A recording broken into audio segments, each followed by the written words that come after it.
Hello friends, welcome to my YouTube channel. YouTube চ্যানেলে আজকে তোমাদের সামনে যে ভিডিওটি শেয়ার করব সেই ভিডিওটি হলো ক্লাস 10 লাইফ সায়েন্স চ্যাপ্টার 5। আমি আজকে তোমাদের সামনে তৃতীয় পার্টটা শেয়ার করব। তার আগে বলবো যে আমাদের কিন্তু সেকেন্ড সামেটিভ পরীক্ষা শেষ হয়ে যাবে আজকেই।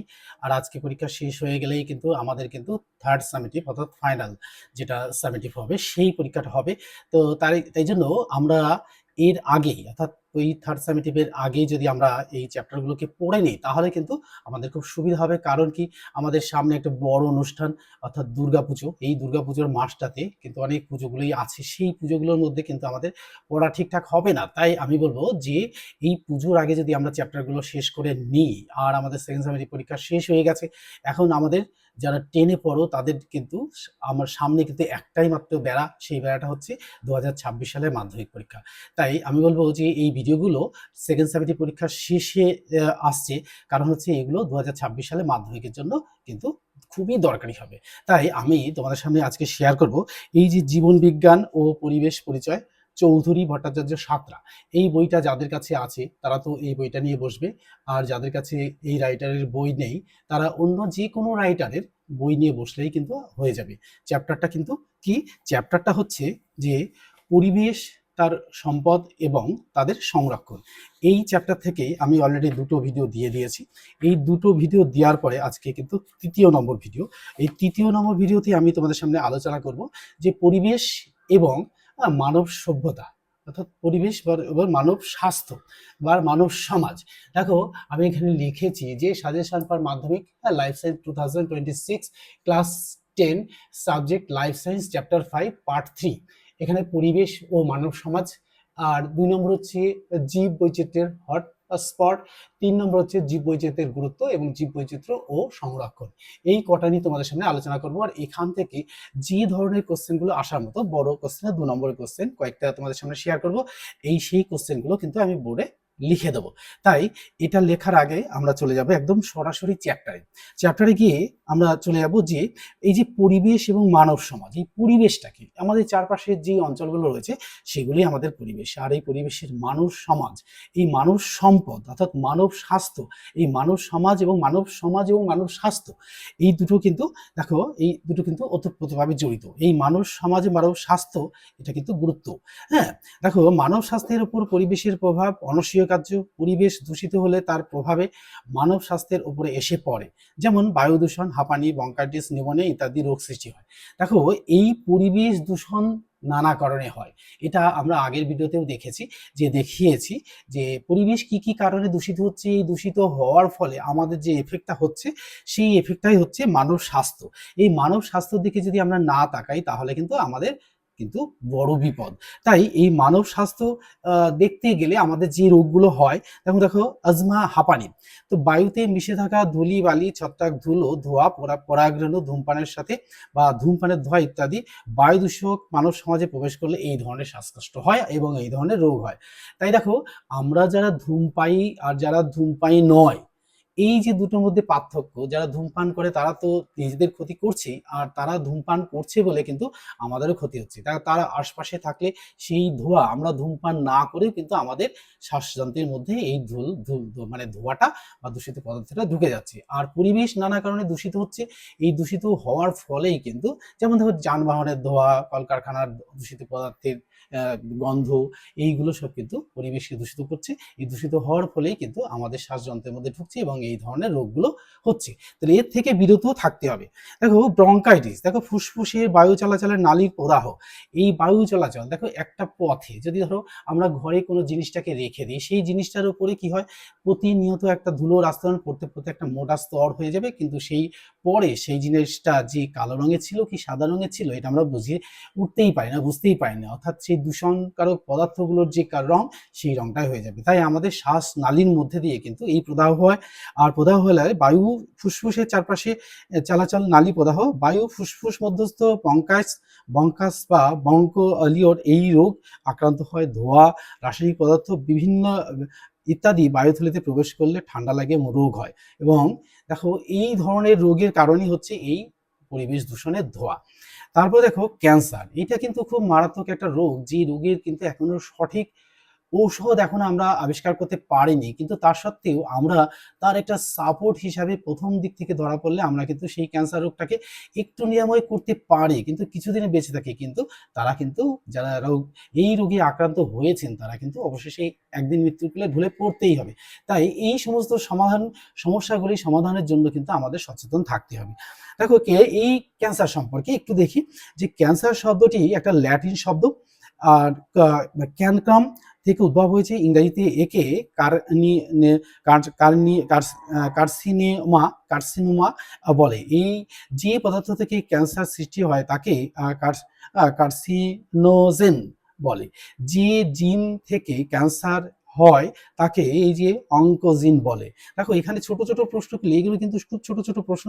এখান থেকে কিন্তু এই প্রশ্নগুলো ছোট প্রশ্ন আমি তোমাদের সঙ্গে শেয়ার করবো পরে অবশ্যই, কিন্তু তার আগে আমি বলবো এই কোশ্চেনগুলো তোমরা একটু ভালো করে পড়বে। দেখো এবার এবার দেখো এই বিমাইন টিউমার যখন এই যে ম্যালিগ্যান্ট হয়ে যায়, তখন এই ক্যান্সারের সূচনা হয়। আর পরিবেশ থেকে অধিবিশ্বের সঙ্গে ক্যান্সারের যোগসূত্র স্থাপিত হয়েছে।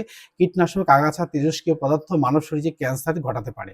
তাহলে দেখো আমরা শুধু যে কলকারখানার ধোঁয়া ধূমপান করলেই ক্যান্সার হবে তার কোনো মানে নেই, কিন্তু আমরা চাষের জমিতে যে সমস্ত কীটনাশক বা ঔষধ স্প্রে করছি সেগুলোও কিন্তু আমাদের দূষণের কারণ হচ্ছে। তাহলে দূষণের কারণের প্রধান কারণই কিন্তু আমরা কিন্তু সেই পদার্থগুলোকে সঠিকভাবে ব্যবহার করছি না। আমরা যখন জমিতে ঔষধ বা সার দিচ্ছি তখন আমাদের মুখে মাস্ক নেই, হাতে গ্লাভস নেই।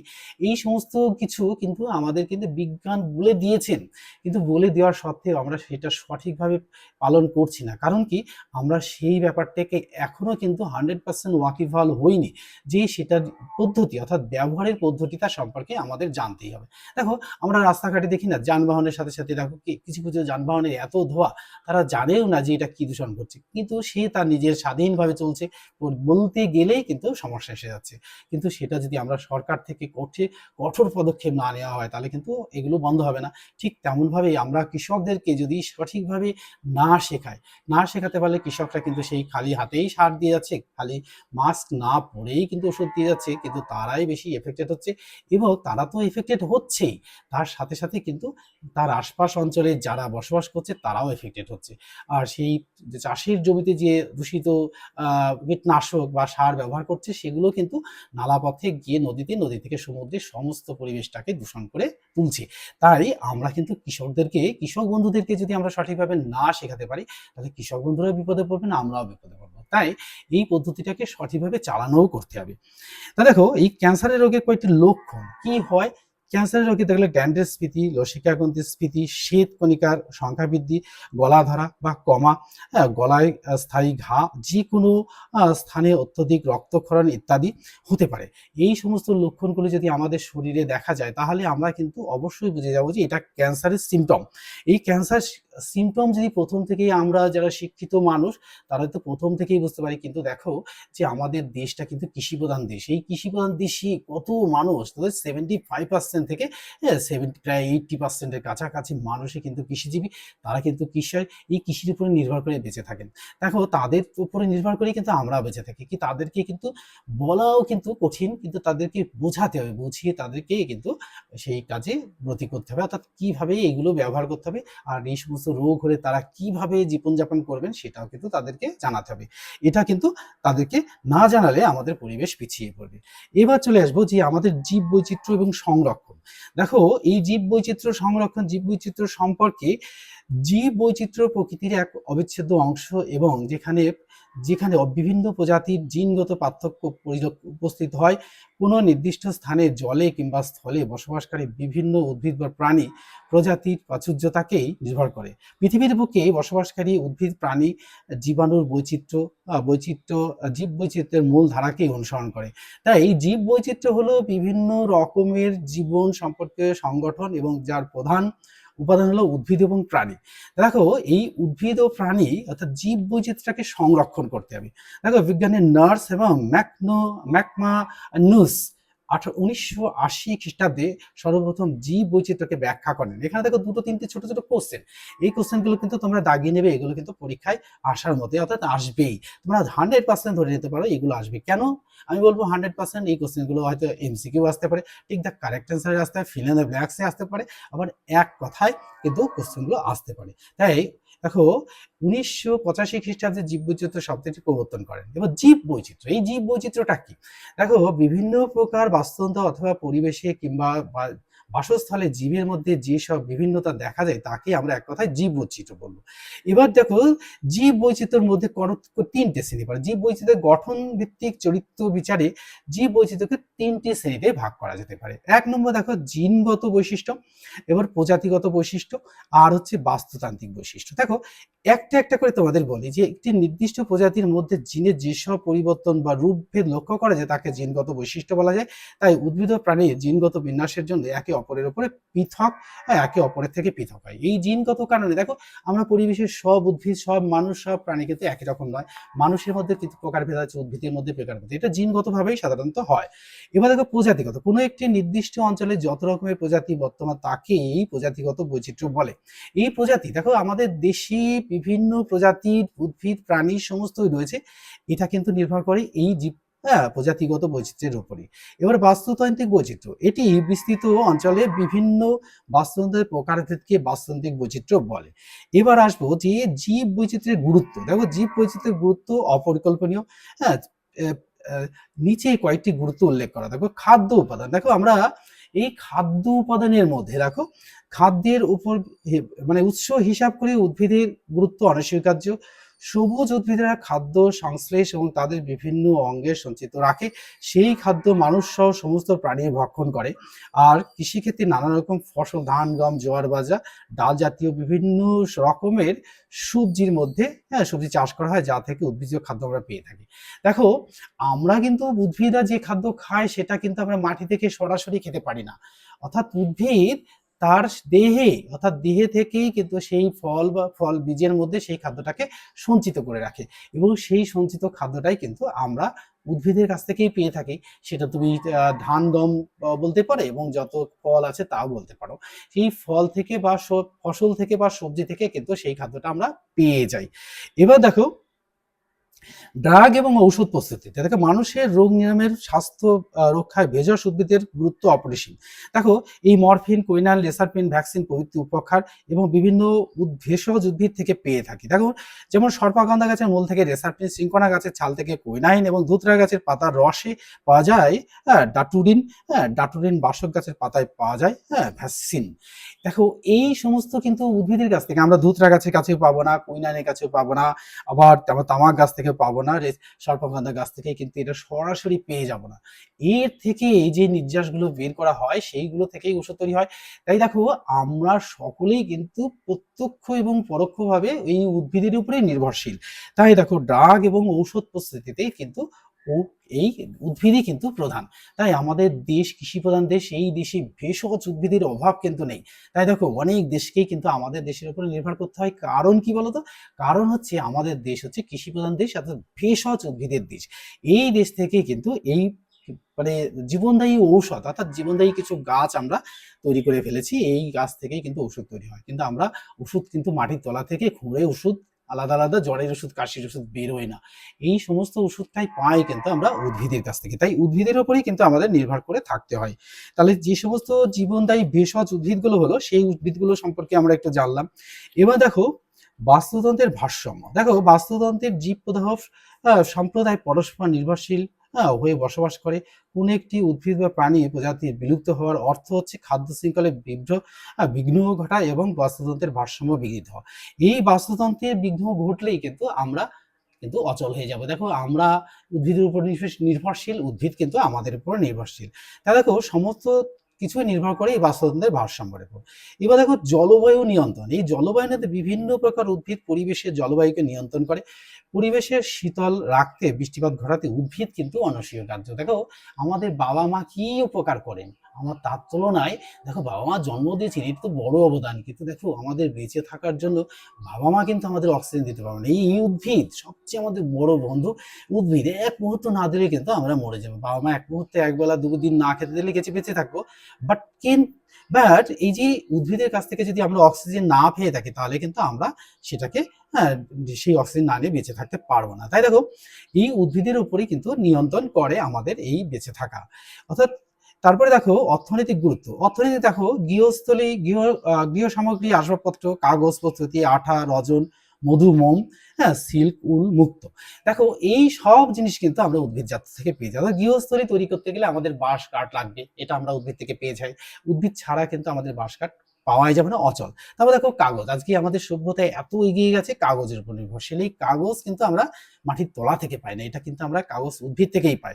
তারপর দেখো আঠা জাতীয় পদার্থ, দেখো গদ, রজন, এগুলো সব উদ্ভিদ থেকে পেয়ে যাই। আমাদের সমস্ত কাজেই কিন্তু গদ, রজন লাগে, তা কিন্তু আমরা উদ্ভিদ থেকেই পেয়ে যাই। আবার দেখো, হ্যাঁ, মধু, মোম। দেখো মধু কিন্তু সর্বরোগ হর, আর এর থেকে যে মোম পাওয়া যায় তা কিন্তু আমাদের এই পুজোর সময়, অর্থাৎ কালী পুজোয় মোমবাতি লাগায়, সেই মোমে কাজে লাগে না, সেই মোমবাতি তৈরি করতে কাজে লাগে না। এগুলো আরো গুরুত্বপূর্ণ, আরো দামি দামি কাজে এই মোমগুলোকে ব্যবহার করে, এটা কিন্তু আমরা মৌচাক থেকে পেয়ে যাই।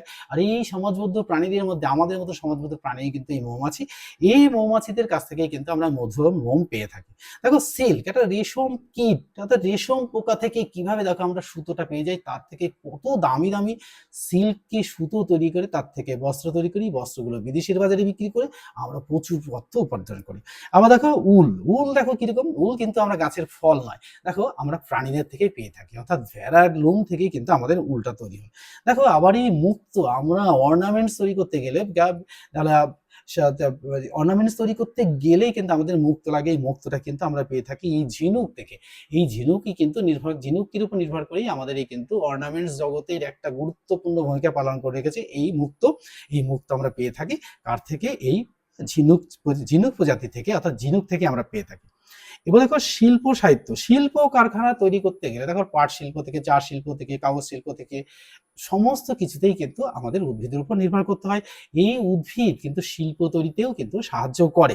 এবার দেখো সাহিত্য প্রভাব। শিল্প এবং সাহিত্যে প্রভাব, দেখো আমাদের কাগজ যদি না তৈরি করতো, আমরা যে না লিখতে পারতাম, আমরা এই সভ্যতাকে আগিয়েই নিয়ে যেতে পারতাম না। তাই এই সমস্ত কিছু নির্ভর করে এই উদ্ভিদ এবং প্রাণীদের উপর। দেখো এই যেমন হচ্ছে রেশম সেল, পোল্ট্রি, মৎস্য, মধুমক্ষিকা পালন, এটা কিন্তু আমরা সবাই দেখে থাকি। দেখো মৌমাছি পালনের জন্য আমরা সাধারণত যখন এই গ্রীষ্মকালে আমের মুকুল আসে, তখন বাগানে বাগানে বক্সের মতন একটা কত জিনিস পড়ে থাকে, ছোট ছোট বক্সের মতো পড়ে থাকে। সেই বক্সগুলোর মধ্যে মৌমাছি চাষ করা হয়, তা থেকেই কিন্তু আমরা এই মধুটা পেয়ে থাকি। আমরা পোল্ট্রি ফার্ম থেকে ডিম পেয়ে থাকি, বাজারে গেলে ডিমের অভাব নেই, অর্থাৎ পোল্ট্রি ফার্ম থেকে এগুলো পেয়ে থাকি। আবার বাজারে গেলেই দেখো আমরা মুরগির মাংস, এটা কিন্তু আমরা এই পোল্ট্রি পাখিদের কাছ থেকেই পেয়ে থাকি।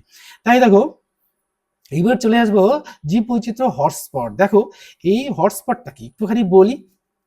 বিজ্ঞানী নরমান ম্যান 1988 খ্রিস্টাব্দে প্রথম এই হটস্পট ধারণা দেন। পৃথিবীর যে সমস্ত এলাকা জুড়ে অত্যধিক জনসংখ্যা, উদ্ভিদ ও প্রাণী প্রজাতি বস করে, তাদের বা যাদের অস্তিত্ব বর্তমানে বিপন্ন হতে চলেছে, সেই সমস্ত এলাকাগুলিকে সংরক্ষণের জন্য অগ্রাধিকার দেওয়া হয়। যে এই অর্থে তিনি এই হটস্পট কথাটি ব্যবহার করেন। তাহলে হটস্পটটা কি বোঝা গেল? এবার হটস্পট পৃথিবীর যে সমস্ত অঞ্চলে অত্যধিক সংখ্যায় উদ্ভিদ ও প্রাণী, বিশেষ করে আঞ্চলিক প্রজাতি বাস করে এবং যাদের অস্তিত্ব বর্তমানে বিপন্ন হতে চলেছে, অগ্রাধিকারের ভিত্তিতে সংরক্ষণের জন্য সেই সকল অঞ্চলকে হটস্পট বলা হয়। সমগ্র পৃথিবীতে দেখো 36টি স্থলজ এলাকাকে হটস্পট হিসাবে চিহ্নিত করা হয়েছে। এর মধ্যে ভারতবর্ষ 4টি হটস্পট রয়েছে। সেগুলো হচ্ছে দেখো পূর্ব হিমালয়, ইন্দো বার্মা, পশ্চিম ঘাট, শ্রীলঙ্কা এবং সুন্দারল্যান্ড। এই দেখো এই জীববৈচিত্র্যের হটস্পট নির্ধারণের প্রাথমিক শর্তগুলো কি কি? এই শর্তের উপরে জীববৈচিত্র্যের হটস্পট হিসাবে যোগ্যতা অর্জন করতে এই এলাকাকে কিছু কঠোর মানদণ্ড পূরণ করতে হয়। তো সেগুলো যদি আমরা না পালন করি, হটস্পট কিন্তু টিকিয়ে রাখা যাবে না। এবার দেখো এর মধ্যে পড়ছে পূর্ব হিমালয় হটস্পট। এর অবস্থান নেপাল পূর্ব এবং মধ্যভাগ, পশ্চিম অংশ এবং চীনের পূর্ব অংশ জুড়ে এটা কিন্তু অবস্থিত। এবার দেখো এই জীব বৈচিত্র্য এখানে দেখো ছোট ছোট কয়েকটা কোশ্চেন আছে, হ্যাঁ হ্যাঁ, এন্ডেমিক প্রজাতি এবং কিস্টোন প্রজাতি, এটা কিন্তু ভেরি ইম্পর্টেন্ট, এই দুটো কিন্তু তোমরা পড়বে। হ্যাঁ, এই দুটো না পড়লে কিন্তু তোমরা হ্যাঁ এটা সম্পর্কে জানতে পারবে না। এবার দেখো আমরা চলে আসবো এই পাতাতে। এই পাতাতে দেখো এর পয়েন্টস গুলো কি কি হলো। দেখো ইন্দো বার্মা হটস্পট, যে হটস্পটগুলি আমাদের প্রয়োজন, পশ্চিমঘাট শ্রীলঙ্কা হটস্পট, হ্যাঁ সন্ধ্যাল্যান্ড হটস্পট, এই হটস্পটগুলি কে টিকিয়ে রাখার জন্য আমাদের কিছু কিছু শর্ত পালন করতেই হয়। সেই শর্তগুলো যদি আমরা না পালন করি তো কিন্তু আমরা কিন্তু সেই হটস্পটটাকে টিকিয়ে রাখতে পারবো না। তাই দেখো এখানে কয়েকটি হটস্পটে বলেছে প্রায় 1,500টির বেশি নালিকা বান্ডিল সমন্বিত এন্ডোমিক প্রজাতি ও উদ্ভিদের প্রজাতি থাকতে হবে। আবার বনজ সম্পদের প্রায় 70% ধ্বংসপ্রাপ্ত হয়ে মাত্র 30% সম্পদ অবশিষ্ট থাকতে হবে। আর কি করতে হবে, আর একটা হচ্ছে পৃথিবীতে উপস্থিত 36টি জীব বৈচিত্র্য হটস্পট অঞ্চলের মধ্যে সারা পৃথিবীর মাত্র 2.5 বনজ সম্পদ উপস্থিত আছে, এটাও কিন্তু পালন করতে হবে। তাই এই হটস্পটগুলো সম্পর্কে কিন্তু আমাদের জানতে হবে। তাই এইটুকুই আজকে তোমাদের সামনে আমি শেয়ার করলাম। পরে আমাদের এই হটস্পটের গুরুত্ব নিয়ে আলোচনা করব। আলোচনা করার আগে আমি যে কোশ্চেনগুলো এখানে সিলেক্ট করে রেখেছি সেই কোশ্চেনগুলো তোমাদের একটু শেয়ার করে দিই, তাহলে কিন্তু তোমাদের সুবিধা হবে। দেখো 1 নম্বর কোশ্চেন হচ্ছে যে জীব বৈচিত্র্যের হটস্পটগুলি কি কি, এই একটা প্রশ্ন। 2 নম্বর দেখো গ্রিন হাউস গ্যাস কিভাবে বিশ্ব উষ্ণায়ন ঘটায়। তাহলে এই দুটো কোশ্চেন আমি যদি লিখে দিই তাহলে কিন্তু তোমাদের সুবিধা হবে। দেখো যে এটা লিখে দিলে হবে যে জীব বৈচিত্র্যের 1 নম্বর হচ্ছে জীব জীব বয়ইকার চয় হর্ষি তৈর ফলা একার বৈচিত্র্যের হটস্পট হট দন্তস্বয় পয় স্পট গুলি কি কি, হটস্পট গুলি কি কি, এই একটা প্রশ্ন। 2 নম্বর প্রশ্ন হচ্ছে যে গ্রিন হাউস গ্যাস কিভাবে বিশ্ব উষ্ণায়ন ঘটায়। গ্রিন গ্রিন হাউস আয়কার হাউস গ্যাস কিভাবে ভাবে কিভাবে বিশ্ব উষ্ণায়ন ঘটায়। বয়সী তালুষয় বিশ্ব হস্যু পেট্রোল শয় নয় অন্তস্থ উষ্ণায়ন ঘটায়। 3 নম্বর কোশ্চেন দেখো, এই দুটো ছোট কোশ্চেন, 2 নম্বর কোশ্চেন। এবার দেখো 3 নম্বরের কোশ্চেনটা দেখো। 3 নম্বর কোশ্চেন অর্থাৎ পরিবেশ দূষিত হলে মানব সমাজের উপর কিরূপ প্রভাব। হ্যাঁ আচ্ছা, পরিবেশ দূষিত হলে মানব সম্পদের উপর কিরূপ প্রভাব পড়ে। পরিবেশ রয়হস্যি বয়কার তালুসা পরিবেশ দয়সু পেটকোন সহস্যি দূষিত হলে মানব বয়কার দন্ত ন মানব দূষিত হলে মানব সব স্বাস্থ্যের দন্ত শয় বয়াকার দন্ত শয় থয় যে একার স্বাস্থ্যের মানব স্বাস্থ্যের উপর কিরূপ প্রভাব পড়ে।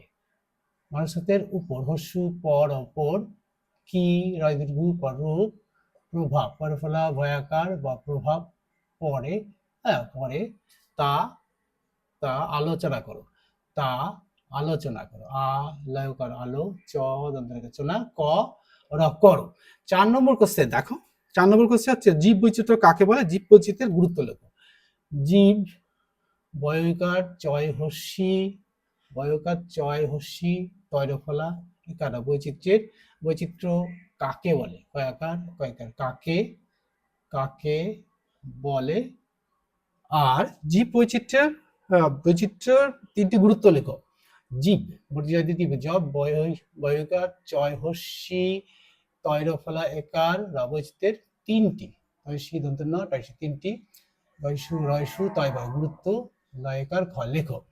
এই দুটো কোশ্চেন কিন্তু তোমাদের সামনে তোমাদের কাছে কিন্তু আছে। আরেকটা কোশ্চেন আছে জীব বৈচিত্র্য 5 নম্বর কোশ্চেন। জীব বয়কার চয় হস্যি তৈরফলা বৈচিত্র্য সংরক্ষণ দন্তস্ব অনেশ্বর দন্তস্ব সংরক্ষণ দন্তস্ব অনেশ্বর দন্ত সংরক্ষণ দন্তস্ব অনেশ্বর কোথায় গেল, সংরক্ষণ দন্তস্ব অনেশ্বর ক্ষয় দন্ত সংরক্ষণ রক্ষণে কি কি জে ই এম ও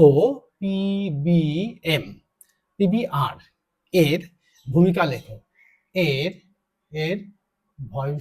ময়হস্যি কয়েকটা ভূমিকা লেখো।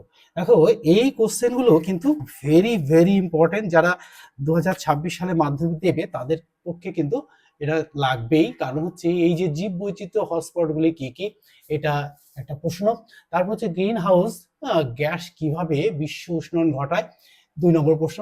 এগুলো এটা এই 5 নম্বর কোশ্চেন। দেখো, পরিবেশ দূষিত হলে মানব স্বাস্থ্যের উপর কিরূপ প্রভাব পড়ে তা আলোচনা করো। 4 নম্বর কোশ্চেন, জীব বৈচিত্র্য কাকে বলে, জীব বৈচিত্র্যের 3টি গুরুত্ব লেখো। 5 নম্বর কোশ্চেন, জীব বৈচিত্র্য সংরক্ষণে JEM ও PBR এর ভূমিকা লেখো। এই কোশ্চেনগুলো কিন্তু 2026 সালের মাধ্যমিকে আসবেই, তোমরা 100% ধরে নিতে পারো। কেন না, এছাড়া এর মধ্যে কোনো কোশ্চেন নেই। এই চ্যাপ্টার থেকে কোশ্চেন দিলে এখান থেকেই কিন্তু কোশ্চেন এসে যাবে। তাই আমি বলবো এই কোশ্চেনগুলোর উত্তর কিন্তু আগেই করে রাখবি, আগে করে রাখলে কিন্তু আমাদের কোনো আর সমস্যা হবে না। তাহলে আজকের এই ভিডিওটি তোমাদের কেমন লাগলো তা অবশ্যই কমেন্ট বক্সে লিখবে। আর কি ধরনের কোশ্চেন তোমরা চাইছো তা কমেন্ট বক্সে লিখলে আমি সেই ধরনের কোশ্চেন তোমাদের সামনে শেয়ার করব। আর এর থেকে যে ছোট ছোট প্রশ্নগুলো হবে সেগুলো তোমাদের সাথে পরের ভিডিওতে শেয়ার করব। তাহলে ভিডিওটি সকলের মধ্যে শেয়ার করে দেবে, তাহলে বন্ধুরা উপকৃত হবে আর আমিও ভীষণভাবে মোটিভেটেড হব, আর এরকম ভিডিও নিয়ে তোমাদের সামনে হাজির হব। তাহলে আজকের মতো এখানেই শেষ করছি। Good bye friends.